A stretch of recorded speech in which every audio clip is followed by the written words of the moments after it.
I became furious after my sister kicked my dog and threw her out. My dog Nell is a 4-year-old whippet. She is gentle and quiet and entirely harmless, and she has never in her life done a single thing to deserve what happened to her on Saturday afternoon in my own living room. My sister Amy does not like dogs. I have always known that, and I have always accommodated it without complaint or comment. Every single time Nell drifts toward her, Amy makes a small noise and shifts away, and I have always called Nell back immediately and moved on without making anything of it. For 2 years I have managed this quietly and without a single conversation about it because I genuinely did not think it needed one. Amy does not like dogs, and Nell is my dog, and the solution has always been that I manage the situation myself, and I have never minded doing that. Nell wandered over to Amy on Saturday afternoon while Amy was sitting on the sofa scrolling through her phone. Nell does this with everyone who sits down. She appears near you and she waits patiently, and she puts her nose very gently on your knee if you have not stopped her first. Not jumping, not pawing, not making a sound of any kind, just resting her long, thin nose on your knee and looking up at you with her eyes very wide, waiting to see. It is quite genuinely the least threatening thing in the world, and Nell has been doing it since she was a puppy. I was on the other side of the room and I could see it happening, and I was already moving across to call her back. Amy kicked her before I got there. Not a tap, not a nudge to shift her away. She drew her foot back and she kicked my dog hard enough that Nell yelped a sharp sound I had never heard from her before and scrambled across the floor and pressed herself behind the armchair against the wall and did not come back out. I was across the room in 2 steps. I stood over Amy and asked her what she had just done. She said Nell had been in her face and she had not asked for that. I told her Nell had put her nose on her knee and she had kicked her, and I needed to know what she thought that was. Amy said she did not like dogs getting on her. I told her I had always removed Nell the moment she was near her, and that this time Nell had put her nose on her leg and had not even been given a single second to be called back before Amy had kicked her like she was some inconvenience to be cleared out of the way. Amy said I was overreacting about a dog. I told her to get her things and leave. She said I was being ridiculous. I told her the only person who got to decide what was ridiculous inside my house was me, and Nell was part of my home, and Amy had kicked her, and she needed to go right now. Amy picked up her bag and said I would calm down and see it differently eventually. I told her I would not, and she was not welcome back until she had genuinely understood what she had done. I did not expect that to happen anytime soon. She left. I went behind the armchair and sat down on the floor with Nell. She was not hurt. She was frightened. She was pressed flat against the skirting board with her ears completely back, and it took a few minutes of sitting quietly before she came to me. Then she crawled into my lap and stayed there, and I stroked her ears and told her she was a good girl and she had done absolutely nothing wrong because she had not done a single thing wrong in her entire gentle life. Amy sent me a message that evening saying I had chosen a dog over my own sister. I replied and told her that she had chosen to kick an animal who had done absolutely nothing to her. I had chosen to respond to that, and those were 2 entirely different choices. Nell is fine. She is asleep on the sofa right now with her long legs in the air. Amy is not invited back until she is ready to act like someone who deserves to be in the same room as her. Subscribe for more stories.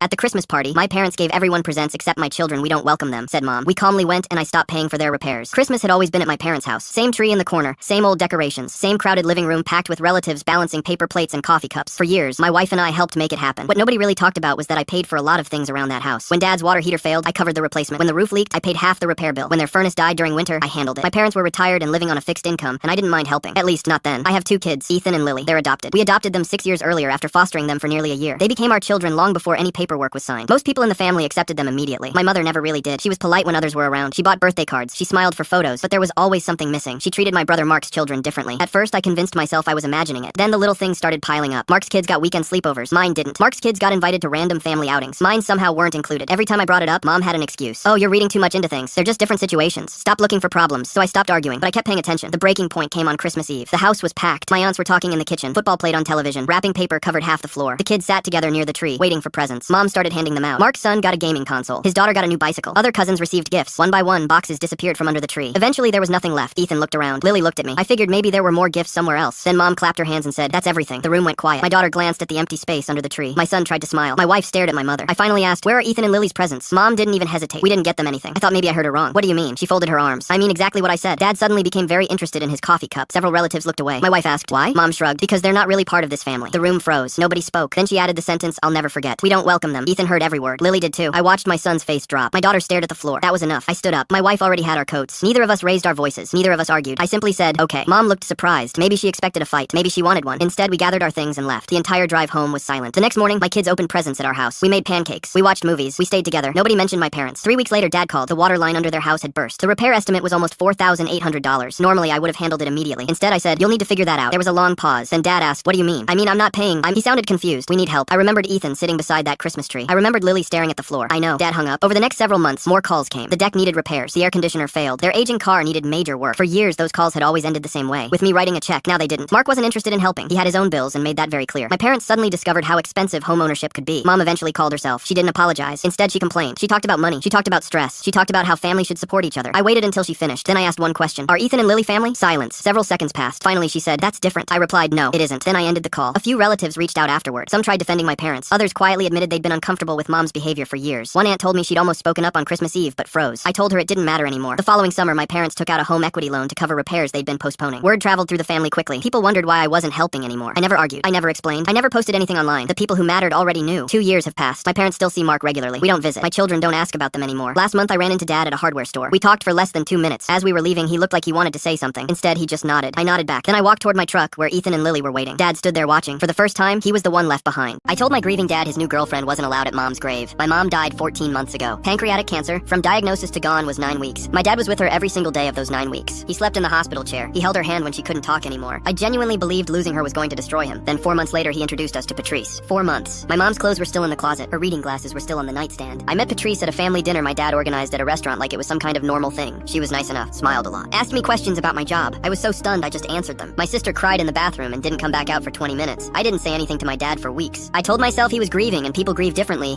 and who was I to tell him how to survive losing his wife of 31 years? I really tried to believe that. Then he called me 2 weeks before the 1-year anniversary of mom's death. He said he wanted to visit her grave on the anniversary, and he wanted to bring Patrice so she could pay her respects. I asked him to repeat that. He did. I told him no. Just like that. No. He got quiet and then said he didn't think it was my place to decide who came with him. I told him mom's grave wasn't a place to introduce his girlfriend. He said Patrice wasn't just some girlfriend, that she meant a lot to him, and he wanted that part of his life to feel whole. I didn't even know what to say to that. He wanted his new relationship to feel whole at his dead wife's grave. I asked him how long he'd actually known Patrice before mom died. He went completely silent. I asked again. He said they were colleagues and had known each other for years. I said that's not what I asked. He said their relationship didn't start until after. I said okay, but something made you move on in 4 months, and I'd really like to understand what that something was. He hung up. My aunt called me the next day. My dad's sister. She said I was being controlling, and grief looks different for everyone, and I needed to let my dad live his life. I told her I wasn't stopping him from doing anything. I was telling him mom's grave was not the place for this. She said I was holding him hostage to my grief. I said I'd call her back and hung up. My sister found out he'd been texting Patrice during the last month of mom's treatment. She found it going through some old family photos on the shared cloud account. Not anything she could prove was more than friendly, but the timestamps were there. Mom in the hospital,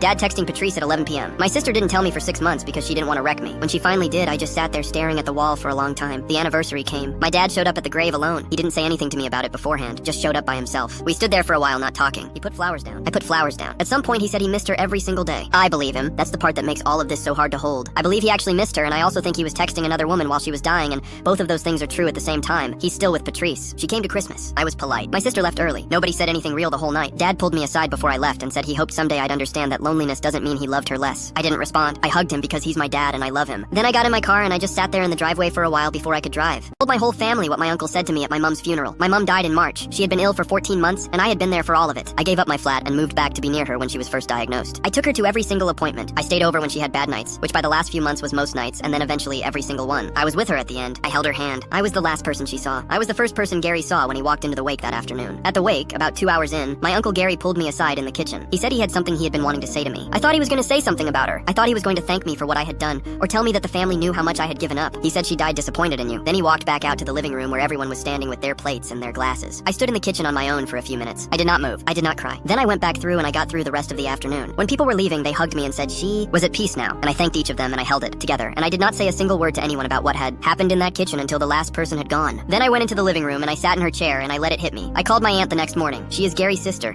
and also my mom's other sibling and the person in the family I trust most. I told her exactly what Gary had said to me, word for word, without softening any of it. She went very quiet for a long time. She did not say that it did not sound like him. She said she would need to speak to him. I did not stop at my aunt. I made a deliberate decision not to stop. I called my cousin the same day and I told her exactly what he had said and exactly when he had said it. I called my mom's closest friend who had been at the funeral and sat in the front row. I sent my brother a message that evening with Gary's exact words written out in full. I did not summarize. I did not soften them. By the end of that week, every person who had been in that room at my mother's wake knew what Gary had said to me in her kitchen and when he had chosen to say it. Gary called me 3 days later. He said I had twisted his words and was taking them completely out of context. He said I owed him an apology. I asked him what context exists for telling a man his mother died disappointed in him on the afternoon of her funeral. He said I was making things very difficult for the whole family and that this was not what she would have wanted. I told him he had done that. He had started all of that in the kitchen. My aunt told me a few weeks after the funeral that Gary had always had a complicated relationship with my mom, that there had been things between them over the years that even she did not fully understand. She said this carefully and without accusation, like she was trying to hold everyone in the same hand at once. I understood what she was doing and I respected it. I told her I appreciated her trying, and I meant that, but whatever Gary was carrying about my mom, whatever version of their history he had assembled and kept over all those years, he said what he said to the person who had slept in her spare room for 14 months, who had held her hand at the very end in the kitchen of the house where she had just died. He chose that. He chose the day and he chose the room and he chose the person to say it to. I will carry what he said for the rest of my life. I have thought about whether to say it to him directly, to sit down with him and go through it properly. I have decided the time for that was the kitchen. He had his chance to choose differently and he did not. I have made sure he knows what I have done. I have made sure everyone who was in that room knows it too. Subscribe for more stories.